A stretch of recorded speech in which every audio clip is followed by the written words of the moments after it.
Okay, so I just want to point out that if you work with OpenEXR documents, then Photo offers several different import options that can help depending on your workflow.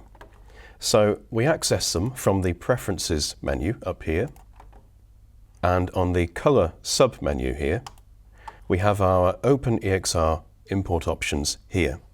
So before we change any of them, I'm just going to quickly open up a typical multi-layer OpenEXR document.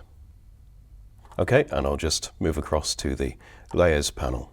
Now then, by default, color channels that have an alpha channel are brought in separately, as you can see here. So you've got RG and B in one layer, or channel, and alpha in another. So the alpha is not pre-multiplied in any way. So if I then go into the color preferences, and I check Associate OpenEXR alpha channels, close it down, and I'll just reopen that OpenEXR file. This time you'll notice that the alpha channels have now been associated with the color channels. So the alpha is now pre-multiplied, as you can see here. Okay, so we'll just talk briefly about the other two options as well. And these options are very much workflow dependent, so typically you'll know whether or not you need them, depending on what you're outputting your OpenEXR documents from. So as it says on the tin, post-divide EXR colors by alpha performs a post-division of color channels by the alpha channel, so that's any RGBA information. Then also you have perturb 0 EXR alpha.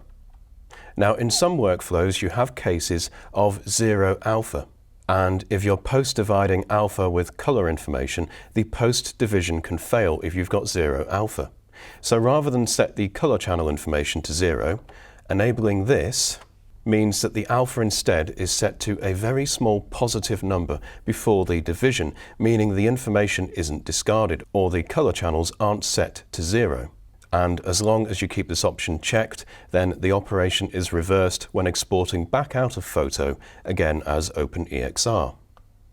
Okay, so really then, that was just a very quick look at the additional import options that Photo provides for OpenEXR document import. Hopefully that's given you just that little bit of information that you might need to start incorporating Photo into your OpenEXR workflow.